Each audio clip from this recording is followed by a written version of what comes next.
Ahora, don Eladio, un poco, con el placer de tenerlo aquí acompañándonos en este espacio de conversación, porque lo que queremos es conversar. Y yo decía que yo siempre he dicho en este espacio que si el espacio se llama Conversando, una de las personas que teníamos que tener acá era usted, pues, porque usted es referente en tema del conversar. Y más adelante vamos a ahondar ahí. Pero yo tenía una pregunta inicial que, como para gatillar conversación, que ¿cómo ha sido para usted ese cambio de lo analógico a lo digital? O sea, ¿qué ha representado para usted? Porque usted es un bárbaro. O sea, yo veo cómo usted lleva los grupos en WhatsApp, cómo elimina. O sea, usted es lo que se conoce como un migrante digital. Entonces, ¿cómo ha sido para usted ese proceso? El proceso de adaptación. De adaptación. Muchas gracias por la invitación y me agradó mucho que me dijeras que íbamos a conversar sobre el conversar, ¿no? Porque yo me he propuesto evangelizar sobre ese tema, ¿no? Y estoy tratando donde puedo de hacerlo, ¿no? Y bueno, ha sido un proceso, para mí no fue muy fácil, ¿no? Primero porque no conozco mucho del tema, ¿no? Y tuve que ponerme a preguntar y a jurungar los celulares, y sobre todo los celulares. Yo todo lo hago en el celular. Yo no uso computadora, sino todo lo hago, mis artículos, mis notas, las reuniones, las programo, todo desde el celular. Y ha sido para mí una herramienta fundamental, ¿no? Y me he ido poco a poco, pues, adaptando. O sea, no ha sido traumático, no ha sido fácil, pero lo he hecho con, vamos a decir, con alegría. No he estado preocupado por el tema. Y más bien quizás en el caso del periódico nos descuidamos, ¿no? Porque quienes hemos estado al frente, pues somos de la generación del papel, ¿no? Y amamos el papel. Y para mí no hay nada más que me guste más que agarrar un libro, ¿no? Y tocar el papel y ver las ilustraciones, la portada, la calidad de la portada, bueno, todo eso, ¿no? Pero indudablemente que reconozco, y en el celular yo tengo en Kindle tengo como alrededor de 120 libros. Yo digo, bueno, si yo fuera a mudar 120 libros, tendré que buscar una camioneta por lo menos, ¿no? Y yo los cargo para arriba y para abajo, ¿no? Y cuando lo necesito, pues me meto y lo llamo y consulto lo que voy a consultar. O sea que eso es una maravilla. Fíjate que una vez, cuando estaba preso en la casa, me visitó el doctor Román Duque Corredor, ¿no? ¿Cómo no? Y bueno, ustedes pues saben la calidad del académico y de estudioso y de lector que es Duque, ¿no? Entonces, yo le pregunté, doctor Duque, ¿usted ya lee los libros en digital? Y me dice, no, me dijo, no, porque yo subrayo mucho. Entonces yo le digo, mire, aquí en Kindle usted puede subrayar en 5 colores, clasificando el color del párrafo que va a subir. No, pero lo que pasa es que además de subrayar, yo hago notas. Bueno, usted puede hacer notas, no hay ningún problema, la vincula al párrafo, a la página, y esas notas, hay una gran ventaja, que usted las puede compartir sin necesidad de transcribirlas, ¿no? Cosa que usted en un libro tiene que ponerse a transcribir el párrafo para luego enviarlo, ¿no? Entonces me dijo, no, es una maravilla, pero yo me quedo con el papel, ¿no? O sea, hay una generación, y fíjate que creo que Amazon abrió librerías ahora de libros en papel, ¿no? Sí. Y parece que la tendencia de esta generación, no sé, la nueva como que es la generación Z, La Z. Tiende mucho a leer en papel, en físico, sí. O sea que son procesos, porque yo vivía en el diario cuando arrancamos, ahí no habían computadoras, ahí no habían celulares, no había internet, no había nada de eso, ¿no? Los muchachos que llegan ahora, ellos no entienden cómo se podía hacer un periódico sin tener eso, ¿no? Y lo hacíamos. Fíjate, cuando nosotros arrancamos la edición del Táchira, nosotros transmitíamos las páginas diagramadas en el Táchira por una línea muerta de CanTV, que era realmente había que tener una paciencia porque esperar que eso fuera pasando hasta que llegaba a cada página, ¿no? Y eso porque adquirimos un software de un grupo español que vi en una exposición en Las Vegas, que lo desarrollaron, porque cuando fue la exposición mundial en Sevilla, ellos desarrollaron ese software para transmitir a la sede central del periódico desde el sitio de la exposición, ¿no? Y ese software, bueno, pues esto es lo que necesitamos para transmitir de San Cristóbal para Valera. Y lo hicimos, y yo creo que fuimos el primero. ¿En qué año fue eso? Ese fue en el año 1992. 92. En noviembre del 92 arrancamos nosotros. 2 años antes del boom de Internet, porque Internet empieza en el 94, 96. Bueno, fíjate, yo creo que lo conoce porque él ha estado en la universidad, Dumar Ramírez. Uh-huh. Dumar es un genio en ese mundo de tecnología. Él me dice, Eladio, yo estoy casi seguro que el primer periódico que hizo una transmisión por internet fue Diario de los Andes. Imagínense. Porque el Antonio Ruiz Sánchez, que era el jefe de redacción en el Táchira, lo llamó y le dijo, mira, Dumar, tengo unos amigos en España que me piden información sobre la vuelta al Táchira. Y como ahora hay esa cosa de internet que ustedes están experimentando ahí en el instituto, creo que era de tecnología allá de San Cristóbal, pudiéramos hacer algo. Y Dumar se fajó y Antonio le pasaba la información y la mandaba, ¿no? Él dice que él cree que fuimos, si no el primero, uno de los pioneros en ese campo, sí. O sea, en el diario hemos vivido... Me acuerdo cómo llegaban las noticias internacionales. Era un teletipo y todo el tiempo botando papel con los listados de noticias, ¿no? Eso ahora un momentico uno de una vez está... Ha sido notable cómo... Yo se lo preguntaba a usted como persona, cómo ha sido esa evolución, porque uno ha visto la evolución en el diario, pues. O sea, uno ha notado cómo ustedes pasaron de papel por X o Y circunstancias, pero pasaron de papel a digital. Y yo diría que muy bien. O sea, buena plataforma, buena información. Y es ahora que están retomando nuevamente el papel a modo de semanario, pues. Quizás como dice usted, un poco de nostalgia. De nostalgia. No, y no solo de nostalgia, sino que lo que, para terminar la idea, el hecho de que quienes estábamos al frente somos generación del papel, hizo que muchas decisiones se demoraran. Y eso permitió que otros que estaban al frente, gente más de esta época, pues se nos adelantaran, ¿no? Fíjate que nosotros contratamos una vez una asesoría de una empresa que hicieron Carmen Riera y Yelixa Linares. Yelixa es la que está ahorita al frente del Pitazo, y Carmen está en Runrunes. Pero Carmen y Yelixa manejaron todo el proceso de transformación de la cadena Capriles, con una asesoría de un grupo español de alto nivel, ¿no?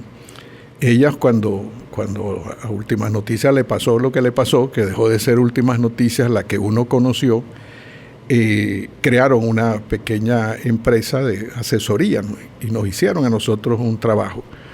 Y antes de irse, porque entre el trabajo pues había que ver lo que hacíamos en papel y lo que estábamos haciendo ya en el plano digital, Carmen me dice, Eladio, ustedes están medio cojos porque no terminan de meterse de lleno en el plano ese digital, ¿no? Y eso es culpa tuya, porque mientras tú no te metas de allí, de lleno, y empieces a valorar eso, como hay que valorarlo, van a seguir cojos, ¿no? Y como dicen que no hay mal que por bien no venga, la pandemia pues obligó a que tuviéramos que meternos ahí, y la pandemia generó una explosión del mundo digital impresionante sí. Que por lo menos hablando aquí a nivel local, la gente de Palpitar Trujillano la aprovechó muy bien, sí. Porque mientras ellos fueron hacia afuera, nosotros más bien nos fuimos hacia adentro, ¿no?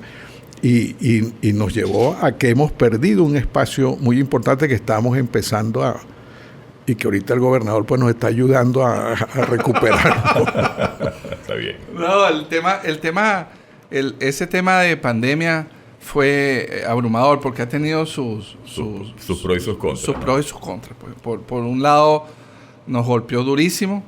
Fue toda una experiencia vivirlo.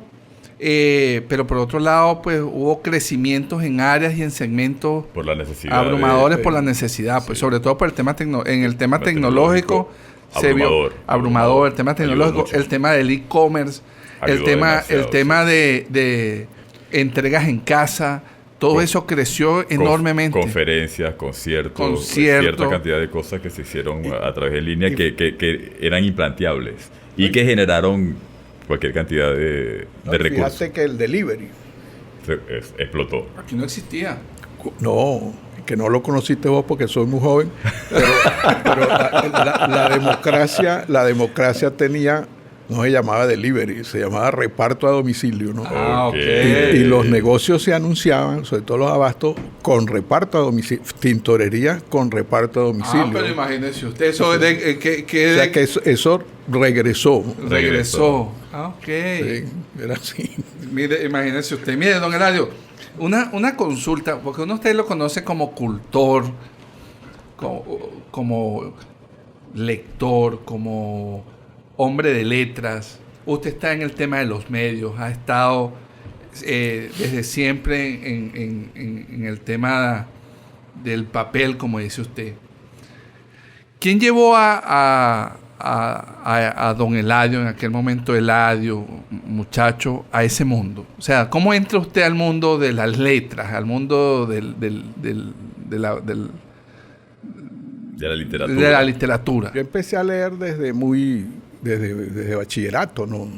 Porque a mí me gustaba mucho leer cosas de policíacas, novelas.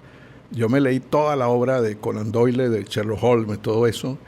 Y por ahí pasé a Agatha Christie. Y entonces me acostumbré a leer, necesitaba leer. Y a mí no se me olvida que estaba la librería Occidente, donde estaba la Mercantil Suramericana en una esquina, ¿cómo les explico? Ustedes saben donde estaba el Hotel Hack, o donde hicieron ahorita ese centro comercial Hack. Ajá, en la calle 10 con Avenida 9. Creo que ahí, exacto. En toda la esquina de ahí estaba la Suramericana, y un poquito más arriba estaba una librería, la librería Occidente. Y yo siempre iba a mirar allá y a buscar novelas de estas, ¿no? Pero un día veo un librote grandote allá de muchas páginas y pregunto de qué era. Entonces me dice, se llama el libro Los cipreses creen en Dios. A mí me llamó la atención el título y lo compré, ¿no? Entonces es un libro sobre los años anteriores a la Guerra Civil Española, ¿no? Bueno, está todo, es una novela, ¿no? Gironella es el autor, ¿no? Y explica todo ese proceso que en definitiva dio origen a la Guerra Civil. A ese le siguió, porque fue una trilogía, otro libro que se llama 1.000.000 de muertos, que ya era la guerra, la cantidad de muertos, bueno, todo ese desastre que vivió España. Y el último era Estallado la Paz. Y eso me metió a mí de lleno en el mundo ya de otro tipo de lecturas. Y a mí siempre me ha gustado mucho el tema de la poesía, ¿no?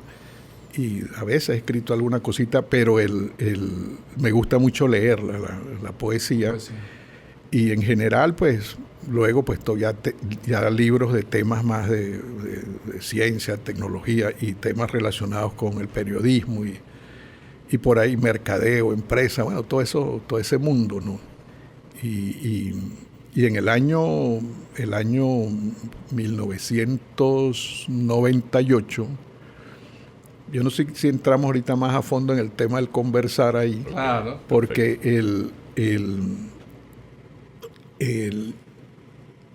hay una revista que nace en los 90 que se llama Fast Company. Es una revista creada por dos ex editores del Harvard Business Review, que es como la Biblia de los empresarios, de la Escuela de Negocios de la Universidad de Harvard. Pero ellos llegan a la conclusión de que la Harvard Business Review no está en sintonía con lo que está pasando en el mundo empresarial en materia de innovación, en materia de cambios que se estaban produciendo, que se mantenía muy en el plano teórico. Muy académica. Muy académica. Y entonces crean esta revista. Yo me suscribí desde el principio, cuando la promocionaron. Y en uno de sus primeros números viene un trabajo que se llama El poder de las palabras, The Power of Words. Y habla de un ingeniero chileno que estaba teniendo un gran éxito en el mundo de la consultoría en los Estados Unidos, grandes corporaciones y eso, llamado Fernando Flores. Fernando Flores. Yo me pongo a indagar, bueno, ahí explican también pues que Flores había sido ministro de Allende, que cuando el golpe de Pinochet lo detiene, Pinochet, lo tienen aproximadamente preso y lo mudan de cárceles. Pero hay una presión muy grande a nivel por las relaciones que tenía Flores a nivel internacional, y sobre todo Amnistía Internacional presiona muy fuertemente y logran que Pinochet libere a Flores, pero con la condición de que se fuera de Chile. Y en el tiempo que estuvo preso, Flores, aparte de ser un hombre, un intelectual de altísimo nivel, él recibía visitas de Humberto Maturana.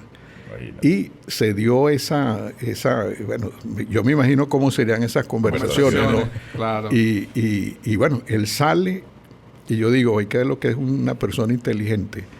Él, exministro de Allende, ni se fue para Cuba, ni se fue para la Unión Soviética, ni se fue para Europa Oriental, se fue para los Estados Unidos de América, a la Universidad de California, en Berkeley, y él hizo un doctorado en filosofía del lenguaje. Y haciendo el doctorado, a él lo contratan para un estudio sobre organizaciones, una empresa creo que italiana, ¿no? Y allí explican en el artículo que para Flores, las organizaciones son sistemas conversacionales. WOP es un sistema conversacional. Y yo empecé a pensar, bueno, yo siempre he visto al diario como rotativa, máquinas, computadoras, gente, pero lo que es un edificio, bueno, vehículos, pero nunca yo me he planteado ver al Diario de los Andes como un sistema de conversaciones. Entonces la pregunta que yo me hice, bueno, ¿qué me aporta verlo así? Y me interesó por el tema ese conversacional. Y da la casualidad digo yo entre comillas, que publican en el Nacional un aviso de un taller sobre competencias conversacionciones de Rafael Echeverría, ¿no? De don Rafael Echeverría. Entonces yo me inscribo y lo hice, ¿no? Pero eso me puso me inquietó más en el tema del conversar y el lenguaje. Te colocó en la carrera, pues. Claro,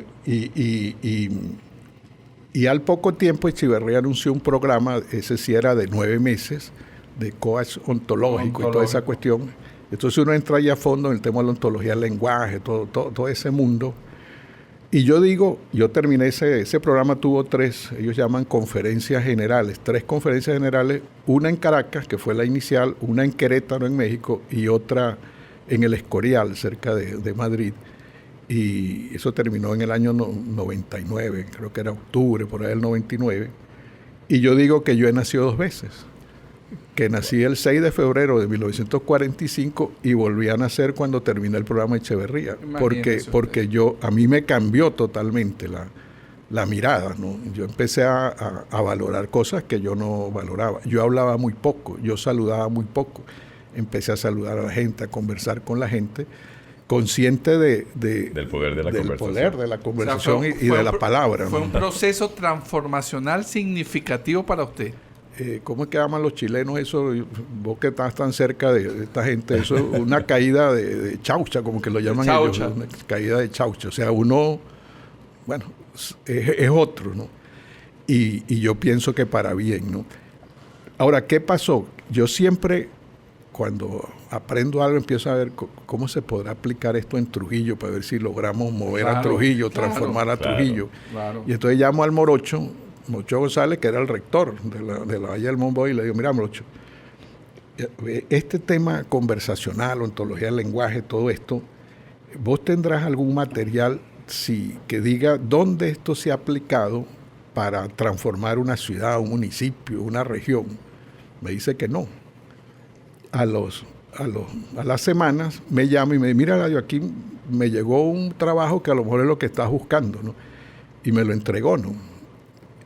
El desarrollo como un proceso conversacional de construcción de capital social.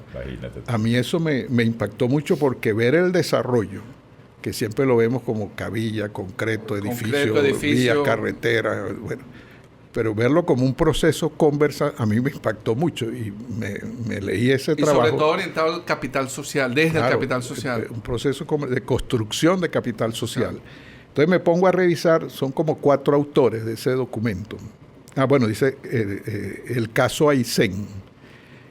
Me pongo a ver los autores y entonces me meto por Google a ver quién es cada uno de ellos, ¿no?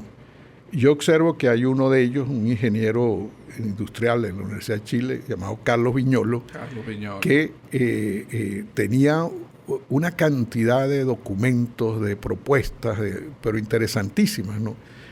Entonces, ahí estaba la dirección de él, el correo electrónico. Entonces yo le escribo, ¿no? Diciéndole que estábamos interesados acá en el estado de Trujillo, bueno, todas esas cosas que uno dice, pero nada, no me contestaba, ¿no? Yo me hice muy amigo de Antonio Elizalde, que Antonio, él con Manfred Magnef, ellos desde CEPAUR plantearon un enfoque del desarrollo, pero totalmente distinto al que se conocía, un desarrollo ya más humano, distinto. Y lo llamo y le digo, Antonio en ese momento era el rector de la Universidad Bolivariana de Chile, antes de Chávez. Yo, claro, siempre antes de Chávez. Sí, ¿no? Sí, porque es otra cosa después de Chávez. Exacto. ¿No? Sí. Y mira, Antonio, le echo el cuento y me dice, no, yo lo conozco, porque es que Carlos y yo estuvimos en el grupo que fundamos la izquierda cristiana. Nosotros salimos de la democracia y fundamos la izquierda cristiana, y él era uno de los... Déjame que yo le voy a decir lo que te interesa y que le has escrito, pero que él no contesta. Y efectivamente, a los días me contestó Carlos, ¿no? Y de ahí ha nacido una amistad y una relación que en este momento yo creo que Carlos Viñolo es una de las personas que más sabe de Trujillo que muchos trujillanos. Y que hay que resaltar que tuvimos el placer de tenerlo acá, dictando varios espacios de formación. En la universidad, sí. Sí, traído junto con la Valle del Monboy. Varias organizaciones se unieron en alianza para traerlo. El profesor Francisco González, el diario Los Andes, para traerlo, y estuvo acá formándonos a muchos, porque fuimos muchos los que pasamos por esa escuela. Porque el planteamiento es crecimiento social, o sea, dentro de la comunicación, o sea, entre mejor haya relaciones comunicacionales, mejor es exponencialmente el desarrollo o algo por el estilo. No necesariamente dentro del plano infraestructural. No, porque es que como lo plantean ellos, ¿qué es el capital social? Las personas. Pero el capital social es la capacidad que tiene WOPS de generar valor. Exactamente. Okay. Y entonces ellos ven 4 elementos, que es el capital humano, que es todo este equipo que tiene gente de talento, que tiene la emisora. El capital humano. Luego el capital relacional, que es cómo se relaciona ese talento, ¿no? Y ahí surge un tema importantísimo, porque si las relaciones son buenas, crean valor, pero esas relaciones puede que no sean buenas y destruyan más bien valor, que fue lo que nos pasó a nosotros en el Ateneo de Valera, ¿no? Que el equipo, bueno, eso era yo, que me invitaban a las reuniones, a mí me invitaban a las reuniones de junta directiva, yo salía como agotado emocionalmente, Eso era un pleito todo el tiempo. Las conversaciones eran agotantes. Eran tóxicas. Tóxicas. Era destruir valor, ¿no? Y al final pues pasó lo que pasó, ¿no? Es un ejemplo de lo que sucede cuando los espacios de conversación son tóxicos. Y cuando las relaciones no son buenas. No son buenas. Y luego ellos hablan del capital direccional, que es la visión que tiene WOPS hacia dónde quieren ir, ¿no? Eso es fundamental, ¿no? Porque, no, como dicen, no hay viento favorable para el que no sabe a dónde va, ¿no? Y el capital ambiental, que ellos llaman, que es el clima, el ambiente, o sea, que ahorita están estudiando si en vez de ambiental lo llaman emocional, porque al final ese clima ambiental pues es generado por las emociones que se mueven. Entonces, eso a mí me impactó mucho, ¿no? Y fue cuando Ariana, mi esposa, ella hizo un viaje a Chile por razones de negocios, ¿no? Sí. Y yo le digo, mira, andá y busca a este doctor Viñolo allá en la universidad y decirle que lo queremos invitar para que venga para acá, ¿no? Me dice Ariana que la primera impresión pues fue para ella muy preocupante, un hombre así como muy distante, no sé qué, sí, para allá y para acá, claro, ¿no? Soberbio. Y en eso le dice, un momentico, se para. Ella fue con una amiga que está en ese mundo también del coach y esas cosas, y al ratico viene y le dice, miren, yo no hago nada con quien no se toma un traguito. Así que yo los invito a que nos tomemos un traguito y conversamos. Entonces se fueron a comer algo y se tomaron un vino ahí. Salud por eso. Y ahí se inició toda la cuestión para que vinieran. Fue creo que en septiembre del 2007 vino él. Él ahorita está escribiendo un libro. A él no le han querido, según me dice él, las editoriales le rechazan los libros porque él es muy provocador, ¿no? Y me mandó el otro día el borrador, un libro así gordote, me lo trajo Arianna, donde él habla de esa visita, ¿no? Y él dice que esa visita para él ha sido una de las cosas más importantes en su vida, por la forma como él lo valoramos nosotros, lo que él pudo aportar. Bueno, él estuvo en la asamblea de Acoimba, claro, habló en la asamblea de Acoimba, estuvo en Boconó, estuvo en Trujillo. Estuvo hasta en las aguas termales. En las aguas termales, cuando veníamos de Boconó, él tiene un problema de dolores y eso, y preguntó, entonces lo llevamos para allá, ¿no? Aguas termales de Motatán. Sí, estuvo o sea, en el baño de Motatán.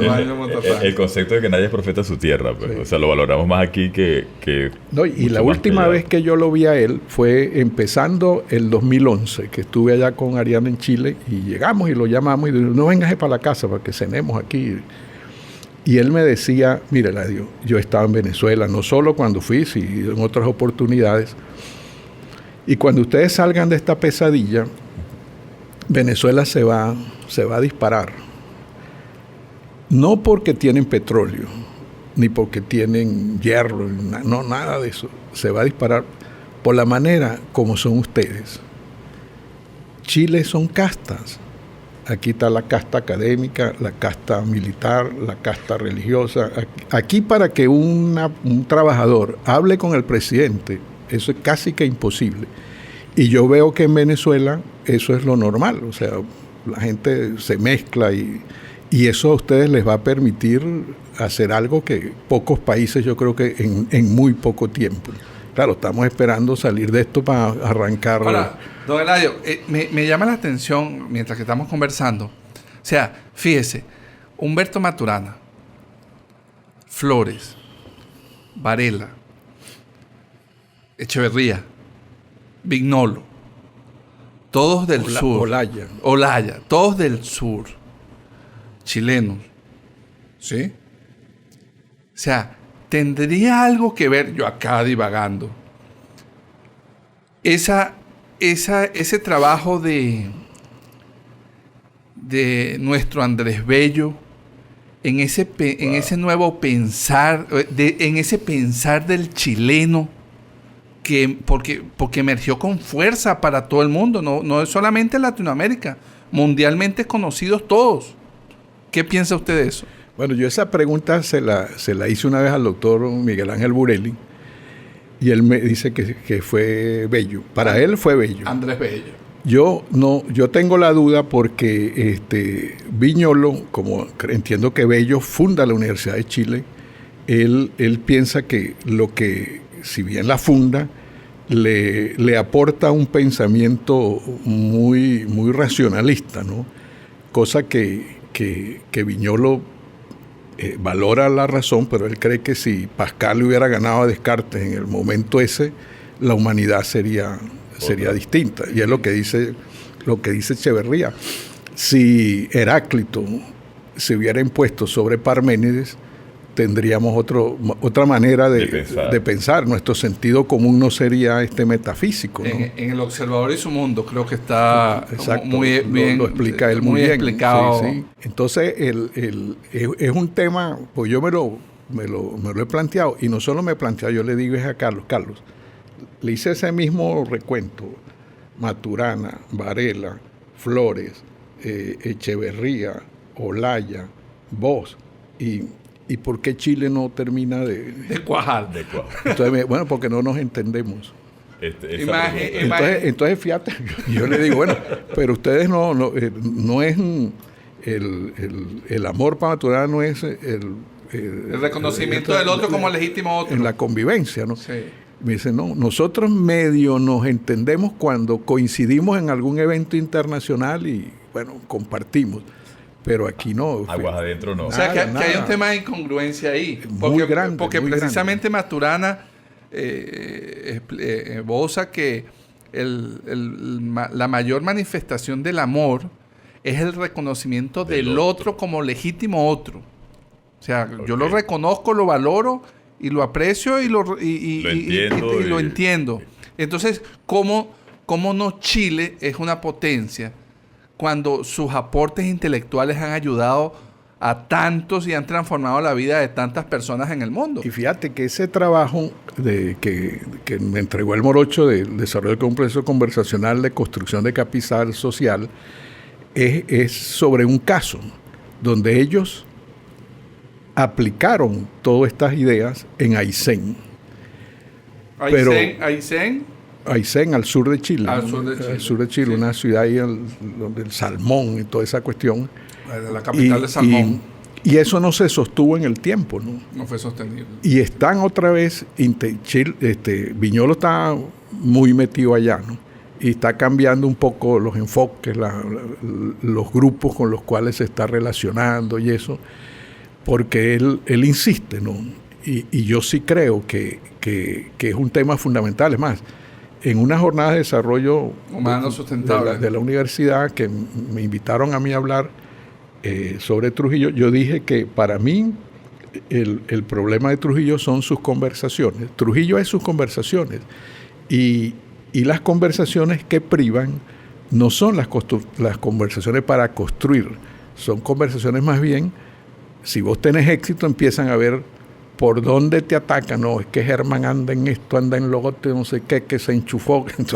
Entonces lejos de construir, lo que hacemos es destruir. Y tenemos el caso del Ateneo, el caso de la Valle del Monboy, el caso del sistema hidráulico. Yo digo, hay que ver, para mí, el proyecto más importante de Trujillo en el siglo XX fue el sistema hidráulico trujillano, que se suponía que iba a transformar, cuidar las cuencas. Bueno, iba a ser...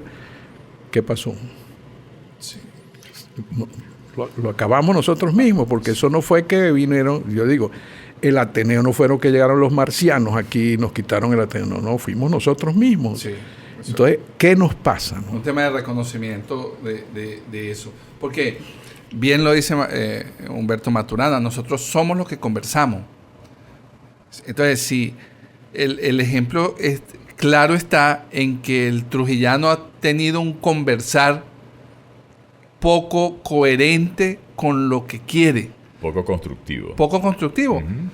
Ahora, hemos estado alimentados o nos hemos nutrido de intelectos y de personas que han construido ideas interesantísimas como el Ateneo, como el sistema hidráulico, como la misma universidad, claro. Lo que era el concepto de universidad transformadora y visionaria, y eso ha decaído, ha caído en un conversar, entonces habla usted y ahí podemos empezar a profundizar en el tema de la conversación. Hemos caído en un conversar, porque también entiendo que nosotros obramos según entendemos las cosas. Entonces, si cambiamos nuestra manera de entenderla, cambiaríamos nuestro obrar. Entonces, ¿cree usted que ha sido eso? O sea, hemos caído durante todos estos años en un conversar poco constructivista. Es que yo creo que el problema está ahí, ¿no? Y de alguna manera el tema es que tendríamos muy a la mano, porque no se trata de tener millones para hacer carreteras, no se trata de tener millones para hacer edificios. Lo que se trata es que nos revisemos nosotros mismos, porque Viñolo, él ha llegado a la conclusión que si bien tenemos que abordar el tema de manera, digamos, positiva y constructiva, no podemos descuidar las sociopatías, porque todos somos luz y sombra y llevamos nuestros demonios. Y cuando uno se pone a analizar el caso de Trujillo, observa que han aflorado los demonios en el Ateneo, en el sistema hidráulico, en la Valle del Monboy, en muchas partes, ¿no? Fíjate que nosotros estamos haciendo un trabajo en Ignotú, porque pensamos que Ignotú, por su tamaño y por lo que significa y por lo que le viene, pudiera ser digamos, un centro muy importante para mostrarlo como un caso de transformación. Y hemos tenido reuniones con gente de allá, ¿no? En una reunión, un señor Palomar estaba hablando y creo que habló de las 14 organizaciones empresariales de Ignotú, ¿no? Cuando yo oigo 14 yo digo, oye, 14, ¿qué? Entonces tú vas a tener que preguntar, ¿no?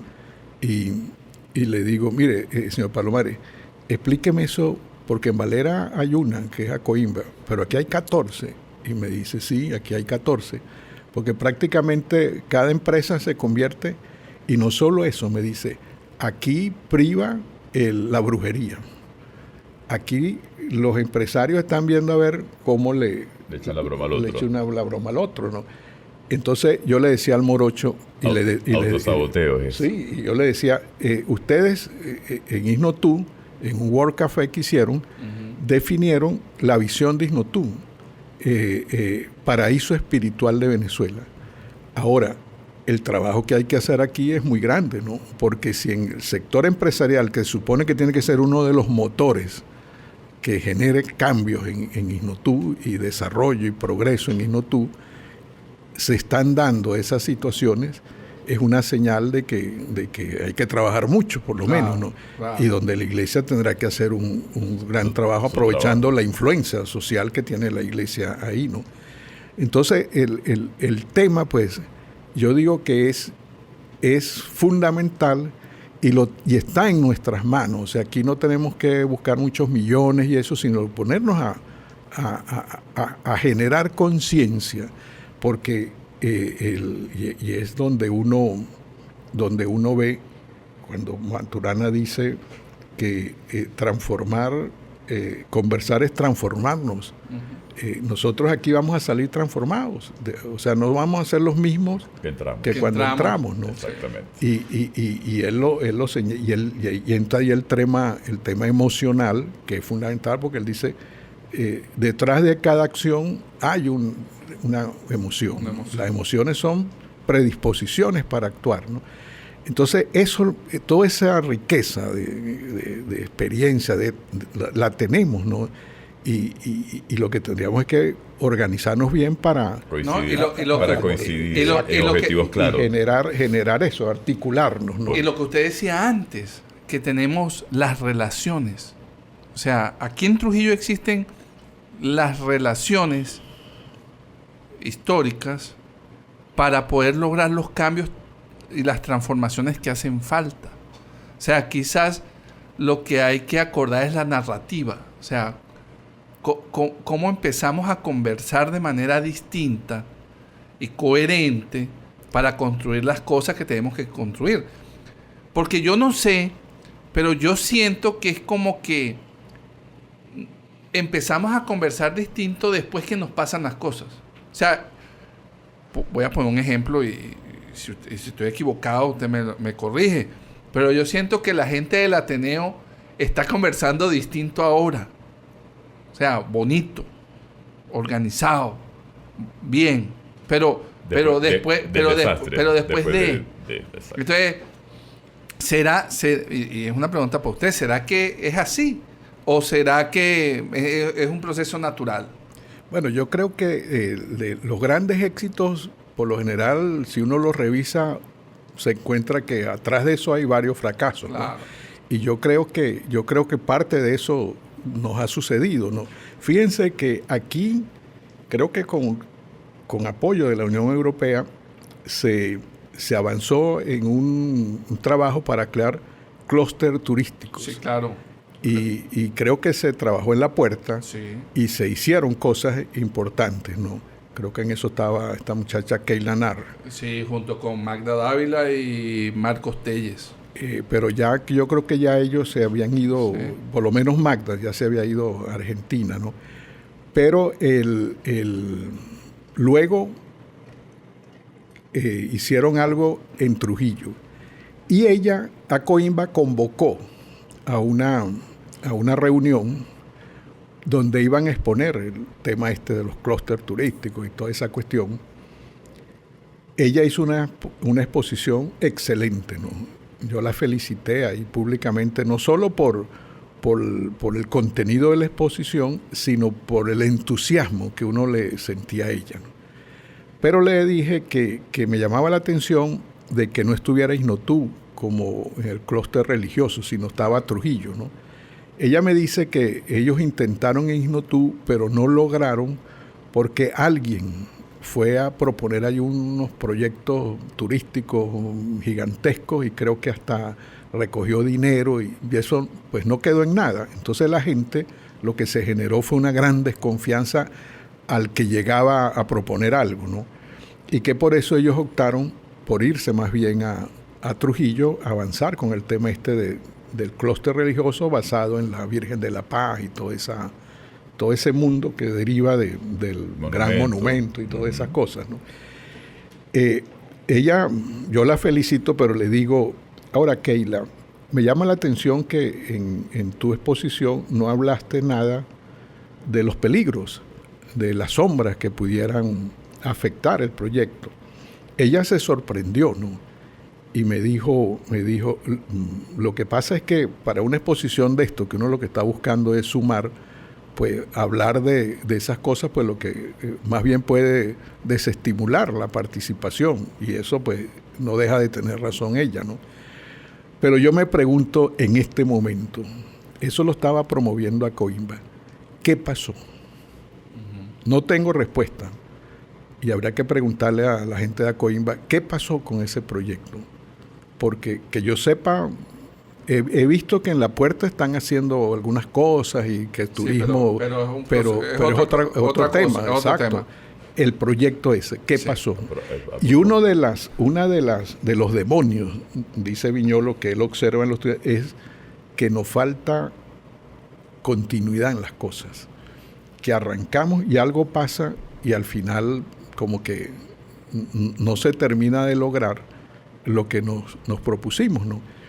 Y el tema de la universidad es un tema que a uno le lamenta muchísimo, porque fíjese que antes, dice el doctor Viñolo, lo llevamos al aeropuerto y el vuelo estaba demorado, entonces nos fuimos al Vista Park a tomarnos un café y a tratar de resumir lo que se iba a hacer. La idea de Viñolo era convertir la Valle del Monboy en el centro mundial de la sociotecnología, y él estaba dispuesto a venir y presentó un proyecto, ¿no? ¿Qué pasó? Lo cierto es que el Consejo Universitario y eso no aprobó. Así fue. Yo digo, bueno, ¿qué pasó? Falta de audacia, miedo. Algo sucedió y sería temas a estudiar porque frenó algo que pudo ser importantísimo para generar los cambios que estamos buscando. Entonces yo después voy, porque yo tenía en mente, yo tengo que conocer a Maturana, ¿no? Por lo menos mirarlo y darle la mano y ver cómo es Maturana. Así es. Entonces fui a un programa que era de una semana, que era para gente del extranjero. El que se hacía en el Instituto Matrístico. Sí, yo fui para allá, ¿no? Bueno, yo también tuve la oportunidad junto con Juan José Gutiérrez. Gutiérrez, sí. Pronto lo vamos a tener también de invitado acá. Ah, bien, bueno. ¿Por bienes personal? No, lo vamos a tener tecnológicamente. Ok. Entonces, yo asistí al programa y le había pedido al Morocho, le dije, Morocho, prepárame vos una carpeta ahí con toda la información de la universidad, ¿no? Para hablar con el doctor Maturana a ver qué cosas se pudieran hacer entre la universidad y el Instituto Matrístico, ¿no? Y entonces así lo hice, ¿no? Y él me dijo, mira, Eladio, yo me tengo que ir porque tengo un compromiso, un viaje, pero voy a dejar encargado a la gente de mi equipo para que te atienda el próximo martes y conversen, ¿no? Sobre el tema, ¿no? Déjame esto para que ellos lo evalúen y vemos a ver qué podemos hacer, ¿no? Y así se hizo, ¿no? Entonces, a ellos les llamó mucho la atención, ¿no? El modelo de universidad y la visión de la universidad. Me dijo, esto no es común, me dijo, que una universidad que ande buscando esto, ¿no? Y les vamos a enviar una propuesta, ¿no? La enviaron, se les entregó en la universidad. Y yo no sé si... Yo recuerdo el entusiasmo que había en un grupo, ¿no? Entre esos MAG estaba Boje, pero algo pasó y eso lo archivaron, no lo aprobaron, ¿no? Sí. Después yo supe de que en Uruguay, en Brasil, en Colombia se adelantaron esos tipos de proyectos. Se avanzaron los proyectos. Sí. Yo me traslado un poco a esos tiempos y... corresponsable en algunos casos. Y para uno era una emoción, fue una emoción enorme, pero evidentemente que es lo que usted dice, es la incongruencia en la conversación interna dentro de las organizaciones. Yo siento que el mismo fenómeno, y voy más allá, o sea, ese mismo fenómeno que ha pasado con los gremios, en donde surgen ideas interesantes, potenciadoras y transformadoras de realidades que quedan en nada, en todos los gremios, porque vean, en todos los gremios. Nosotros lo conversamos con el profesor, ¿te acuerdas? Lo que ha afectado generalmente los desarrollos ha sido el compromiso de continuidad. O sea, tú planteas un proyecto a largo plazo, pero si quien planteó el proyecto termina su ejecución por tiempo, el que sigue debería continuarlo. Generalmente aquí no, aquí generalmente siempre tratan de tapar lo que la otra persona hizo porque creen que van a estar en desventaja, cuando en realidad es un ganar-ganar para todos, ¿no? Pues esto pasa políticamente, gremialmente, pasa, claro. Y aquí en Trujillo pareciese que pasa más de la cuenta. Y a mí en el tema del lenguajear, como diría Maturana, me choca un poco el tema que todo el mundo le achaca eso a que tenemos el complejo del cangrejo y a las manos del tirano Aguirre. O sea, como una manera de desvincularse de su responsabilidad con lo que está pasando. No es que somos así. Sí, que es que somos como los cangrejos, que son las manos de... Entonces, yo sí siento, como dice usted, que es un tema de conversación, del poder de la palabra, del poder de lo que podemos hacer. Ahora, yendo un poco más allá, don Eladio, ¿usted cree que eso es un fenómeno mundial o es un tema del trujillanismo o es un tema venezolano o es un tema latinoamericano? O humano. O sea, ¿cómo lo ve usted? ¿O es humano? Bueno, yo por lo menos creo que lo veo como muy latinoamericano, porque hay otros países que se pierden en materia de desarrollo, de cambio, de transformación, de innovación. Pero déjame ir un momentico para atrás porque vos hablaste del tirano Aguirre, ¿no? De la mano del tirano Aguirre. La mano del tirano Aguirre. Y el viernes nos reunimos porque estábamos definiendo los actos, el programa del Ateneo de Valera con motivo de los 203 años de la ciudad, ¿no? Y se va a hacer un conversatorio, creo que es el 14, sobre Valera, ¿no? Y entonces surgió el tema de las narrativas. Y el Morocho dijo, mire, por cierto que he estado leyendo y mencionó ahí unos historiadores y eso, y resulta que el tirano Aguirre lo que hizo fue defenderse, dice el Morocho, según estos historiadores, porque la obra del tirano Aguirre, no recuerdo si dijo que en Perú y en otras partes, fue una obra de bien, ¿no? Sí. Entonces el Morocho decía de cambiar la orientación de esa narrativa, porque si ese hombre fue lo que aparentemente dicen estos historiadores, pues el que entierren la mano ahí más bien debería ser para bien y positivo, no para mal, exacto, ¿no? Entonces, y me dice que el obispo, en las conversaciones que han tenido con el obispo, que seguramente se está empapando, enterando, habla mucho de generar nuevas narrativas aquí, y eso es lo que nos falta, porque fíjate, yo me pongo leyendo las cosas que he leído, estuvo al lado de Einstein, David Bohm. Él habla del orden implicado y el orden explicado. El orden explicado, ¿no? Hay un orden implicado. Y yo creo que el Trujillo posible y la Valera posible están en el orden implicado. Y son maravillosos, poderosísimos.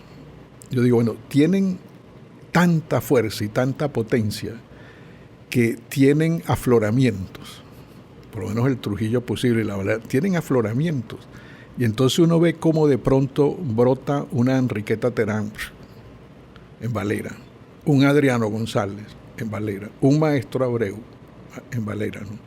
Entonces yo digo, bueno, pero ¿qué pasa con el Trujillo posible? Entonces, siguiendo muchas de las cosas que ha señalado Viñolo, está encadenado.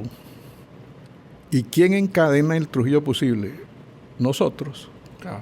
Porque por nuestras conversaciones, que no terminan de ponernos de acuerdo para generar una narrativa que lo desencadene, que tiene que ser una narrativa que entusiasme, que construya y que sea compartida por todos los trujillanos o por la mayor parte, ¿no?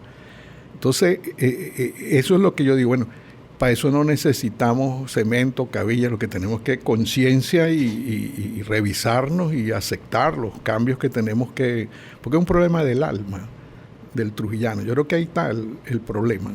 Usted tocó dos temas interesantes. Uno fue que me nombró al obispo y el otro el tema del alma. Entonces, ¿cómo lleva don Eladio el tema de la religión, la espiritualidad, con el proceso de conversación y la transformación de los procesos conversacionales? Fíjate, ese es un tema muy importante, porque nosotros, cuando te digo nosotros, me refiero a María Alejandra Briceño, Magda Dávila, Katy Natale, Carlos Calderón, el Morocho González, Rafael Maldonado, una muchachita ahí del Centro de Animación Juvenil, Karen Briceño, Beatriz Abreu. Somos 9 que empezamos, sobre todo al principio era María Alejandra, Magda y yo, en la pandemia, a conversar semanalmente con el doctor Viñolo, ¿no? Él simultáneamente estaba escribiendo para un diario del sur de Chile y me enviaba los artículos que los publicábamos en el diario. Nosotros publicamos alrededor de 30 artículos del doctor Viñolo y cuando yo me enteré que uno se mete en la página de él de la universidad y donde aparece esa clasificación de paper, no sé qué, publicaciones y eso, dice publicaciones en diarios, si uno le da ahí, aparece puro el diario de los Andes, puro el diario de los Andes. O sea, estar uno vinculado ahí a la Universidad de Chile, pues claro, algo gana uno ahí, ¿no? Entonces, el tema ahí, déjame echar un poquito de café aquí para... Nosotros, cuando digo nosotros, me refiero sobre todo a María Alejandra y yo. hemos observado la evolución de Viñolo en ese campo espiritual, ¿no? Yo creo que él es agnóstico, ¿no? Sí. Y creo, o ateo, algo así, ¿no? Pero él lo hemos sentido cómo ha ido creciendo espiritualmente, no religiosamente, No religiosamente, espiritualmente. espiritualmente. ¿No? Más, él tiene una crítica muy fuerte al catolicismo, A la ¿no? Iglesia Católica. Pero muy, muy fuerte. Y dice que si no se generan los cambios, las transformaciones que deberían generarse en ciertos temas, pues es muy difícil que el catolicismo sobreviva, dice él, ¿no? Viéndolo él como un científico. Pero él ha ido espiritualmente creciendo, ¿no? En este tema del capital social, la sociotecnología, eso es producto de lo que se ha llamado la Escuela de Santiago, ¿no? Ok. Y una de las cosas que él nos dice es que nosotros nos subvaloramos. Dice, ustedes se subvaloran, ustedes están en capacidad de hacer cosas muy grandes por el conocimiento que tienen, por las relaciones que vos lo mencionabas Claro. ahora que tienen, pero como que no terminan de confiar en ustedes mismos. Y ustedes están para crear, así como existió, dice él, porque él cree que eso ya con la muerte de Maturana, con la muerte de Varela, con los pleitos de Echeverría y eso, Sí. que la escuela de Santiago está prácticamente, dice él, desaparecida, ¿no? Ustedes podían crear la escuela de Trujillo. Oye. Wow. Él nos dice, interesante. la escuela de Trujillo. ¿Cómo? Pues lo pueden hacer y empiecen a conversar sobre eso, ¿no? Y uno de los temas que estamos tratando es el tema que surge de una invitación que me hizo a mí Antonio Perdomo para en un evento de aniversario del Centro de Animación hablar de todo este tema conversacional, ¿no? Pero él pone en la invitación capital conversacional, cosa que yo no había escuchado, ¿no? Pero me pareció muy interesante, ¿no? Que él hablara de capital conversacional, entendiendo que el capital, digamos decir eso, es un recurso, es un talento que uno tiene que puede generar riqueza, valor, ¿no? Darle valor. Entonces, eso nos puso a pensar, y a la vez el tema de los demonios, la intención, la buena fe. Al final, cuando uno ve qué es capital social se fundamenta en la confianza, en las relaciones, en el buen trato, en el respeto, y eso es lo que genera que se construyan valor, ¿no? Y eso nosotros lo juntamos con todo un desarrollo que viene de los Estados Unidos, de la teoría U. La teoría U nace porque Joseph Yarosky, él es un abogado norteamericano cuyo padre fue el fiscal del caso Watergate. Él era el fiscal, ¿no? Y ellos tenían unas fincas en Texas, cerca de Dallas, de caballos. O sea, criaban caballos y esas cosas. Y el señor, el viejo, el papá, se iba los fines de semana a la finca, sobre todo a despejarse, ¿no? de todos los rollos esos de Washington, del tremendo problema ese. Y Joseph Yarosky dice que un día el papá, estaban ahí, le dice, hijo, la patria está en manos de canallas. Fue la conclusión, viendo lo que estaba pasando con Nixon y todos los políticos, claro. Eso.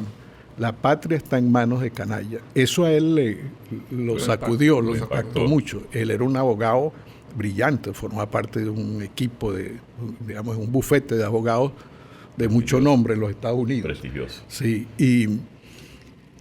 pero simultáneamente parece ser que era, vamos a decir,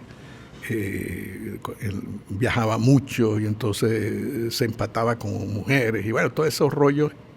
Libertinaje. Sí, y la esposa estaba estudiando medicina y parece que quizás eso, y conoció a un compañero de estudios y decidió que ella se iba a divorciar. eso para él fue demoledor, ¿no? Lo que le dijo la esposa. Y él entró en una crisis emocional muy fuerte y él se va a Europa, ¿no? Pero cuando a él el papá le dijo que la patria estaba en manos de canallas, él dijo, bueno, hay que crear el nuevo liderazgo de los Estados Unidos. Hay que hacer un gran trabajo y hay que crear un centro para formar los líderes que los Estados Unidos necesitan. Cuando él se va a Europa a tratar de recuperarse y estaba en Londres y agarra el periódico, ¿no? el Times, y ve un artículo sobre David Bond. Y él se pone a leer y dice, oye, mira, esto tiene que ser parte fundamental de lo que tenemos que hacer en los Estados Unidos, de todo el tema del diálogo, todo eso que desarrolló Bond, ¿no? Ya Bond había ido al MIT y había hablado de ese tema con Peter Senge y todas esas cosas, ¿no? Entonces, él se pone a indagar cómo contactar a David Bond. Y alguien le dio el teléfono y lo llamó. Y lo cierto es que al otro día lo recibió David Bond. Imagínense. Que Peter Senge dice que eso es increíble, porque David Bond no recibía a nadie, ¿no?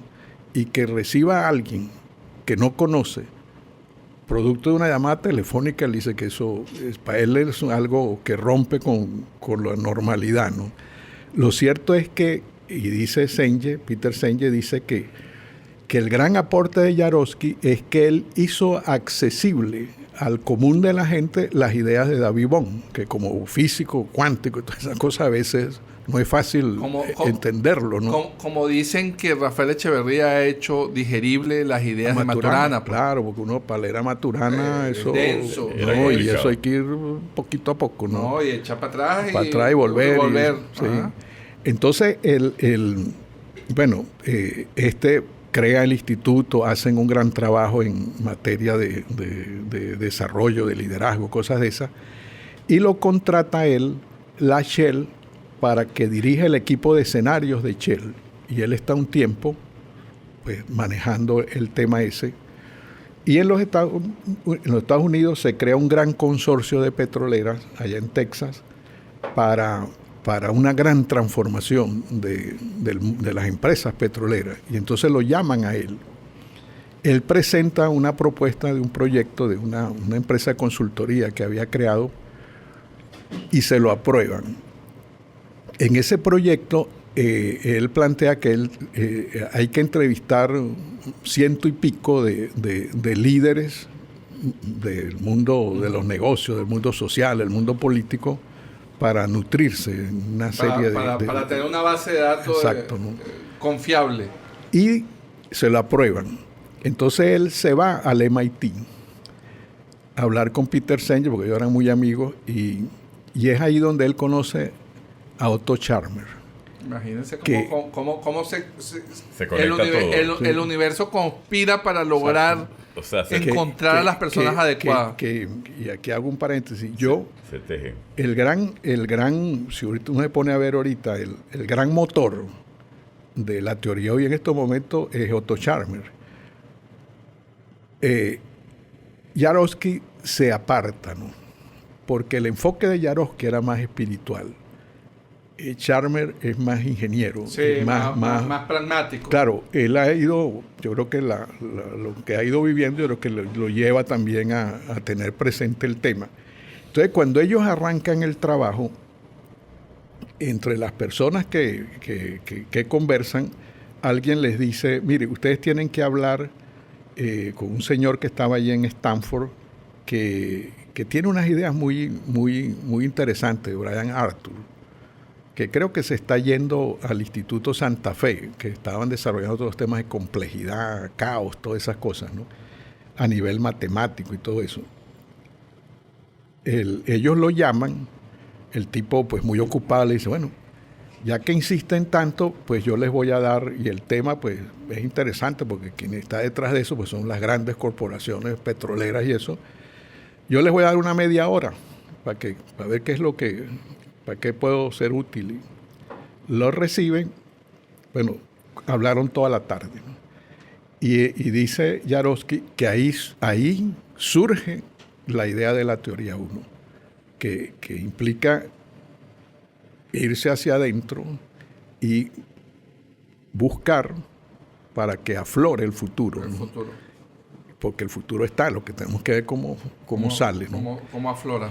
Entonces, muchas de esas ideas que en el fondo tiene que ver con el tema espiritual, digo yo, porque eso tiene que ver con la intención que lo mueve a uno a hacer cosas, ¿no? Entonces nosotros le dijimos a Viñolo, mire, creo que algo que pudiera investigar, que lo está haciendo ahorita, aparte lo está haciendo María Alejandra, la escuela de Trujillo, para hacerle caso a usted, es porque a uno le cuesta pensar que uno es la escuela que uno puede ser escuela, pues, que está sustituyendo a la escuela de Santiago. Entonces, pero es por lo que él nos dijo, ustedes se subvaloran, ustedes pueden hacer grandes cosas. Lo siento, estoy convencido de eso. Le dijimos, miren, si bien es cierto lo que usted dice, que sin capital social no hay desarrollo, nosotros hemos llegado a la conclusión de que sin capital conversacional, le hace competencias conversacionales, y sin capital espiritual, le hace abundancia de corazón, no hay capital social. Así es. Entonces, yo en los trabajos de esta gente de Jaroski y Otto Scharmer, ellos entrevistan a no recuerdo ahorita el nombre, un presidente de una gran empresa de seguros, ¿no? Y él, en la conversación, él les dice, el éxito de cualquier intervención depende de la condición interior del interventor. Imagínense. Y eso es el tema de la abundancia del corazón. Si ese interventor es un ser de corazón abundante que lo mueve la buena fe, el deseo de servir, de hacer cosas por el bien, pues posiblemente esa intervención aumente la probabilidad. Y va a ser un buen comunicador, exacto, claro. ¿no? Entonces, todo eso pues lo estamos trabajando, ¿no? Qué bueno. Con la idea de que Inotú pudiera ser una especie de laboratorio también para nosotros, en el sentido de empezar a mover esa. Ahí se dio un caso bien interesante, que fue cuando estaban remodelando la plaza, el gobierno, decidieron cortar unos árboles. Bueno, eso se armó un gran lío, porque un sector que cómo van a tumbar esos árboles, que esos árboles tienen no sé cuántos años, que son una belleza, que los otros decían que no, que esos árboles estaban enfermos, que eso era un peligro, que esto, que el otro.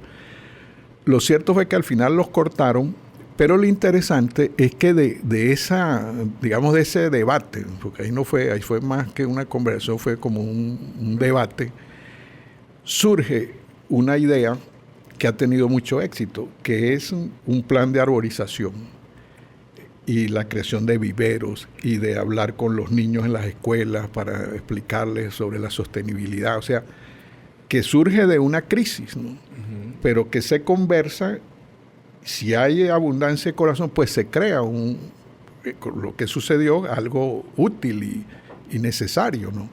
Entonces uno ve cómo todas estas ideas, pues lo tenemos todo como en la mano, pero tenemos que tomar conciencia y actuar, ¿no? No, y convencido de lo que usted dice, y ahora me cuaja más el tema de que no hace falta cabilla, no hace falta cemento, no hace falta dólares para poder concretar ideas transformadoras. Hace falta es abundancia de corazón. Capital humano. Capital humano. Que sume. Capital humano de corazón abundante. De corazón abundante. Es que a mí me visitó cuando estaba preso ahí en la casa, me visitó el obispo, ya Azuaje que murió, ¿no? Y yo le pregunté, le dije, monseñor, ustedes en el seminario forman sacerdotes de corazón abundante, ¿no? Bueno, él quedó un poco así como descontrolado. No, porque es que yo de la cárcel, yo leí mucho en la cárcel, pero todo el día leyendo. Y yo de ahí, al final, me traje dos frases. Esa creo que es San Lucas, ¿no? Creo que son San Mateo y San Lucas evangelistas, y creo que está también en el Antiguo Testamento, no con esas palabras, pero es la misma idea: de la abundancia del corazón habla la boca. Y para mí eso resume toda esta teoría y toda esa cuestión, porque todo va a depender de lo que hay adentro, ¿no? Entonces, según lo que hay adentro, yo me voy a expresar. Por eso es que uno es sus conversaciones. Y una organización y Trujillo es sus conversaciones.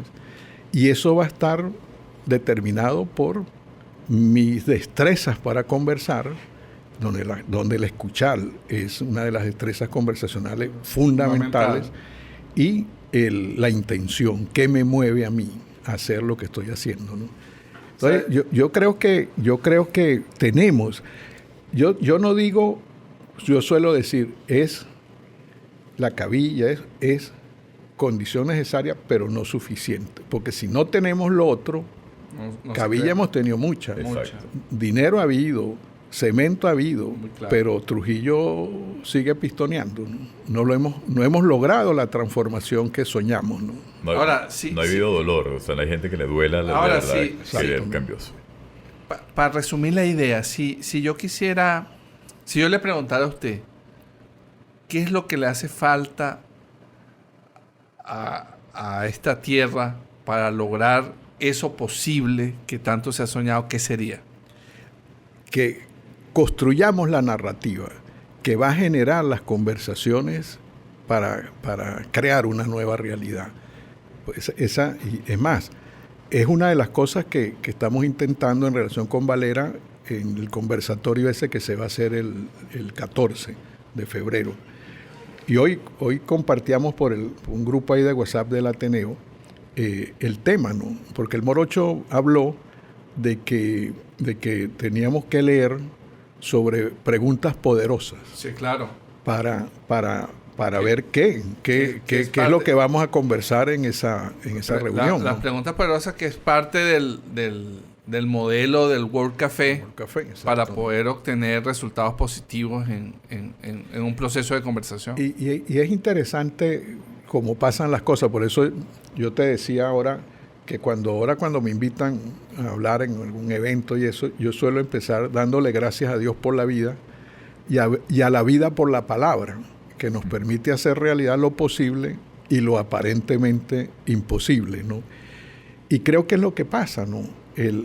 Seguramente uno va con un plan a hablar de algo y resulta que se genera una conversación, la vida se mete y empieza a hacer un trabajo, y entonces al final termina uno hablando de algo que no fue la razón, pero que a lo mejor es más importante que lo que...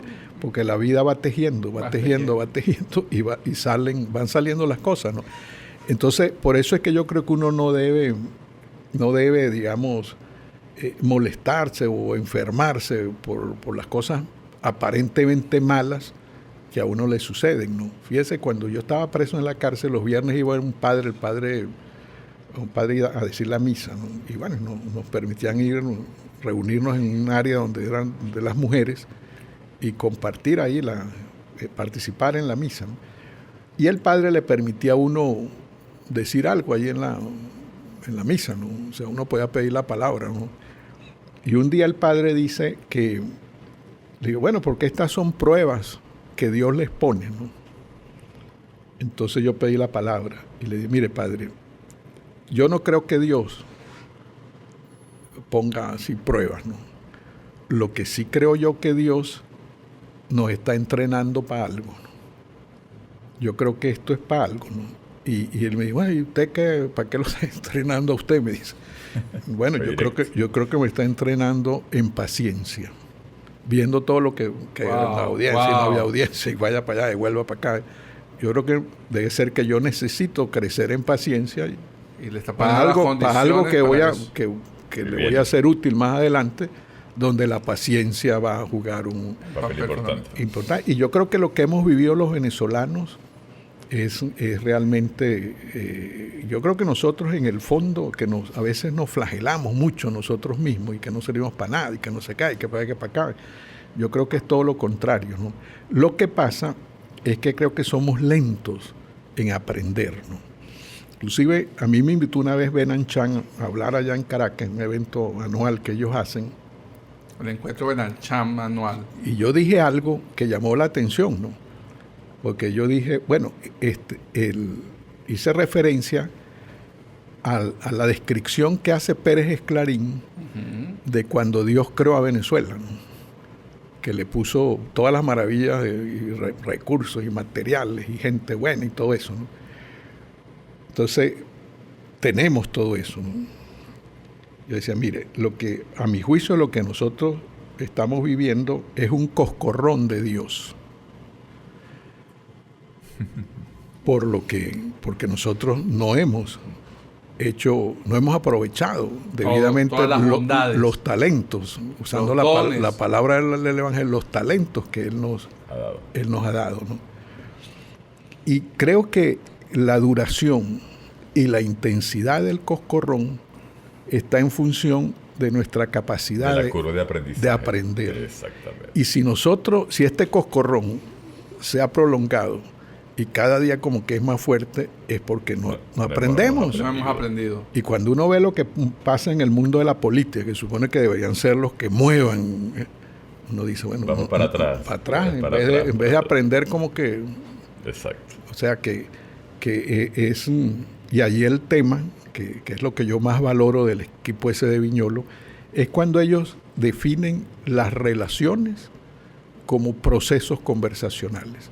Para mí eso, yo le digo a Carlos, para mí ese es genial lo que ustedes, porque siempre uno habla de relaciones, pero es que de acuerdo a cómo conversemos, así serán las relaciones. Claro. Y cuando uno ve eso que comentábamos al principio de que un profesor allá de la universidad citó un artículo o una investigación de la Universidad de Harvard que dice que la felicidad de una persona depende fundamentalmente de sus relaciones y de las amistades y todo eso, ¿no? Entonces uno dice, bueno, si eso es así y las relaciones, según la escuela esta de Viñolo, son procesos conversacionales, lo que tenemos que hacer es conversar bien. Y para conversar bien tenemos que tener destrezas conversacionales. O sea que ahí es donde está la clave. Yo creo que ahí es donde hay que poner el énfasis. Y en ese y en el capital espiritual o abundancia de corazón, ¿no?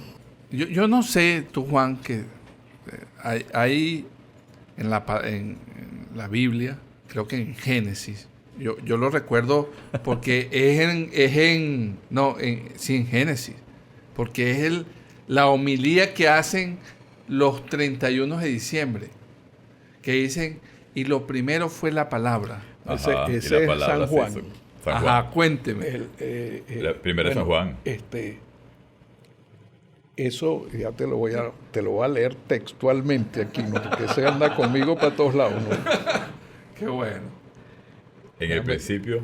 Sí, es que el Evangelio ese de San Juan se refiere a eso, pero vamos a ver si lo consigo aquí rapidito, porque ahí está la clave de todo, creo yo. Sí. Para mí es un referente, porque tú sabes que yo he tenido la posibilidad, gracias a Dios, de encontrarme con este mundo de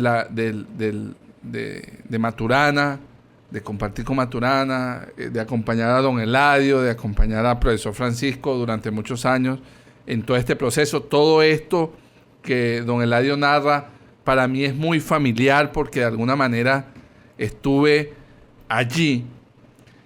Y a mí me sorprendió, luego de entrar a profundidad con Maturana, un día porque uno no se da cuenta de las cosas sino hasta que la vive.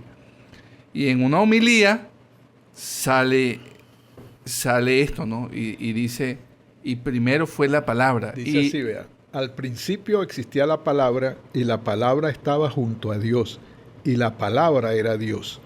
Al principio estaba junto a Dios. Todas las cosas fueron hechas por medio de la palabra y sin ella no se hizo nada de todo lo que existe. En ella estaba la vida y la vida era la luz de los hombres. Yo creo que ese es San Juan, ¿no? Yo creo que ahí resumimos en esencia lo que hemos estado conversando. Y después viene la parte importante que dice, y la palabra se hizo hombre. Y la palabra se hizo hombre. Entonces hay factores que se podríamos desarrollar más adelante en muchos aspectos, pero tiene que ver con eso. O sea, ¿cuál es nuestra esencia como humanos dentro de la palabra? Que fuimos hechos a imagen y semejanza de Dios. Somos los que podemos conversar, que nos podemos comunicar, que podemos hacer cosas, y es importante tener eso presente. Y hacemos cosas conversando, ¿no? Exactamente. Lo que pasa es que no terminamos como de darnos cuenta, ¿no? del poder. Del poder que uno tiene en las manos, ¿no? Fíjense que, bueno, he hecho referencia varias veces, en la cárcel, en un cuartico, una litera que estaba Nelson Zambrano, y estaba yo, él estaba más arriba, porque él es más joven, entonces él estaba más arriba, estaba más abajo, en la de abajo, y a él le llevaban un librito de una iglesia cristiana llamada Unity, que se llama La Palabra Diaria, ¿no? Sí. Entonces, la recibo todos los días gracias a usted. Entonces él me la prestaba, y yo me acostumbré, vamos a decir así, y después Ariana, ella me la hizo llegar por una suscripción digital, ¿no? Y ahorita tengo una hijada mía allá en los Estados Unidos que ella todos los años me suscribe y yo la recibo todos los días. Pero lo que yo he valorado de eso es que yo creo que el catolicismo se ha ido mucho al rito, ¿no? A la parte como externa de el tema, más que todo teología, pero el tema de la mística, yo creo que lo han puesto a un lado. Es más, para algunos es peligroso, para algunos sacerdotes eso es un tema más bien peligroso, delicado. ¿no? Pero esta gente, la Unity, la iglesia esta cristiana, ellos van mucho a lo que señalabas vos ahora, de que somos expresión de Dios, estamos hechos a imagen y semejanza de Dios. Y yo digo, bueno, cuando Dios dice, si tú tienes fe, dile a esa montaña que se mueve, y se mueve, ¿no? Pero lo que pasa es que no tenemos el nivel de fe capaz de mover una montaña, pero si Cristo lo dijo, debe ser que lo podemos hacer, ¿no? Entonces uno tiene todo, pero algo nos pasó y está embotado, está sepultado, nos dormimos, algo sucedió, ¿no? Ahora, ¿cómo despertamos? Y creo que esa es una de las grandes tareas que está tratando Francisco. Pero Francisco no es el morocho, sino el Papa. Aclaremos. Es mejor una pequeña diferencia. Él quiere transformar la iglesia, pero los intereses son muy grandes. Muy grandes. Mire, don Eladio, este programa está diseñado precisamente para tener puntos de encuentro y conversaciones, y que los invitados los repetimos. Aquí no un invitado viene una sola vez. O sea, que nosotros esperamos más adelante volverlo a tener. Quizás para que desarrollemos esa teoría de el aporte de Andrés Bello al intelecto y a la filosofía. Yo creo que más a la filosofía de desarrollo social y de la conversación en América Latina. Entonces, lo vamos a invitar nuevamente para que desde ya lo sepa. Bueno, ahí sí me va a tener que puñalear ahorita, porque yo esa parte como que... No, bueno, por eso se lo digo. Hay otro que creo que están más... Pero sí, el tema ese de Bello y Chile es algo... Yo creo, porque es un tema de reconocer. O sea, el desarrollo académico intelectual chileno se le debe a un venezolano que es Andrés Bello. Y yo creo que de ahí parten muchas cosas. Eso es un tema. El otro tema que me gustaría que desarrolláramos más adelante es el tema, porque es un tema común. Vignolo es de izquierda cristiana, pero también lo han sido muchos intelectuales latinoamericanos. Eso a mí me intriga. Me intriga me intriga ese binomio de cristianismo con izquierda, ¿sí? Y yo creo que por ahí podemos conversar un rato largo también. No, y si a ustedes les parece, yo puedo explorar, así como van a hacer un programa con Juanjo, Ajá. que hagan un programa con Viñolo. Ah, bueno, Que súper. conversen con él, ¿no? Desde ya, Yo le voy a consultar. ¿no? consúltele y para tenerlo por acá en un programa, en un espacio como este. No, y quizás con él sí les puede dar un nombre universitario. Él está cumpliendo ahorita 50 años de profesor, de académico allá en la Universidad de Chile. Imagínese. Él espera tener listo ese libro que tiene tiempo haciéndolo y parece que ha cambiado mucho el enfoque que le va a dar al libro. Y tiene previsto hacer un encuentro donde él quiere que los trujillanos estén muy presentes, pero no solo los 9, sino que hablemos con gente de Acoimba, del Centro de Animación, ustedes, que participen en ese, ese evento. Y ¿no? fíjese que yo desde afuera he estado conectado con ese grupo de los 9, con el profesor Francisco, María Alejandra, pues, toda la vida, profesora de toda la vida, y muy complacido de poder, más que complacido, sentirme muy orgulloso de que ustedes estén en ese trabajo a pesar de todas las circunstancias que se han presentado, pues. O sea, porque hemos pasado por episodios en donde las instituciones han sido desplazadas, espacios que teníamos tomados, en donde se desarrollaban esos espacios de conversación, lo hemos perdido, y ustedes han mantenido esos espacios de conversación a pesar de. Eso es súper de reconocer y de valorar. Y fíjate que algo que hay que tener muy presente, en el equipo, digamos, más cercano, vamos a llamar así como más íntimo de Viñolo, creo que son 4 o 5 personas, ¿no? Una señora que ha estado toda la vida como una especie de asistente de él, un estudiante que él distingue de ser que le ve un gran potencial y lo tiene en el equipo creciendo, desarrollándose.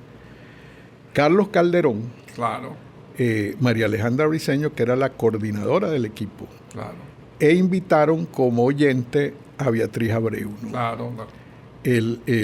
Yo me pongo a pensar y digo, bueno, que Carlos Viñolo, que está allá, que 50 años en la universidad, tenga a 3 trujillanos en su equipo más cercano, algo dice, ¿no? Claro. Mucho, Algo dice. Yo digo, bueno, mucho. es importante. Eso pues ya concluyó esa fase, pero de ahí queda, por el tema de los demonios, el tema de la sombra, una investigación que se hizo, que sería interesante que invitaran a Carlos Calderón Claro. a hablar de las sociopatías de los trujillanos, porque ahí estuvo trabajando una socióloga, creo que de la ULA, estuvo Panchito Crespo, Ajá, Pancho Crespo del núcleo, estuvo él, y no recuerdo quién más estuvo, ¿no? Y yo creo que ahí hay un material fundamental para evitar caer en una serie de baches que hemos caído, De que vicios. muchos de los cuales terminan paralizando los proyectos, ¿no? Súper. Entonces yo creo que sería interesante que ustedes conversen con él, ¿no? Seguro, ya está anotado en Carlos Calderón. Claro, A él, toda la vida. sí hay que avisarle con tiempo porque él vive en Sabana Mendoza. Sí, ¿no? sí. Entonces habría que coordinar con él para la avenida. para que Yo, venga. yo, sí, yo ¿no? compartí mucho con Carlos en su experiencia con Capital Social en Sigo, Margarita. en Margarita. Sí, eso. Y un trabajo muy interesante que se hizo allá. Bueno, don Eladio, súper agradecido. Un placer, un programazo sin ganas de terminarlo, pero... Y ratifico lo que hablamos empezando. Somos distintos a cómo entramos. Sí, somos distintos. O sea, Uno sale transformado.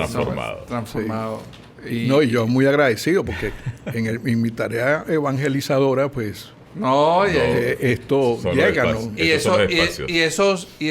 Y para nosotros es súper importante esa referencia.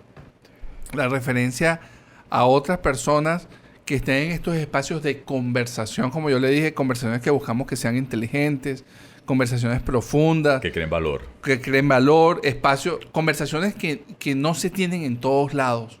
Eso es lo que nosotros buscamos en este espacio. Entonces, cualquier referencia que nos pueda hacer, súper bienvenida, invitado seguro para acá. María Alejandra ahorita entró en la Universidad Católica de Buenos Aires, ¿no? Que creo que es una de las de élite. De las allá. argentinas de élite. Y conociendo a María Alejandra, yo creo que María Alejandra va a dejar huella ya en esa, Sí. en el área de humanidades, creo, de ciencias políticas, todas esas cuestiones, ¿no? Yo creo que ella va a ir ganando terreno Ella, en la medida en que la vayan descubriendo. Claro, es que la profesora tiene un don que es que lo que toca lo convierte en oro. Entonces yo creo que yo igual que usted estoy convencido que ahí va a dejar No, huella. Y esa es otra candidata para que por vía digital la converse. tengamos por Y aquí. Magda está haciendo un trabajo muy interesante en Córdoba, en una empresa que ella trabaja, de una señora que es una líder empresarial, ¿verdad? Pero está trabajando también con la Universidad Siglo XXI. Ella me dice que esa es una universidad privada, es un negocio, ¿no? Pero de altísimo nivel, ¿no? Ellos creo que tienen alrededor de casi 70.000 estudiantes en distintos campos en varias provincias de Argentina, ¿no? Y me dice que en materia de innovación, de eso, son excelentes, ¿no? Que es Súper. también otra persona que les puede Súper. Generar valor. ser útil, ¿no? Bueno, Juan, Bueno, yo creo que mejor imposible. increíble. Gracias. Increíble. Don Eladio, estamos próximos a invitarlo nuevamente y muchísimas gracias por este espacio. Si me vas a invitar para lo de Bello, dame chance de... No, es que lo voy a invitar. De puñalearme. No, es que lo voy a invitar para eso porque yo creo que eso es un tema importante Un tema para- importante. Y fíjense que no es Casualidad. No es casualidad que el grupo de Santiago se convierta en el grupo de Trujillo. Exactamente. Cuando es un tema de venezolanidad la que está ahí. Y creo que el Código Civil de Chile es de Andrés Bello. Claro, Bueno. todo, en absoluto. Y sería importante, o sea, desde el punto de vista es que se pueden hacer cosas mejores que lo que ellos hicieron. O sea, corregir sus errores en función de que transformemos cosas importantes aquí.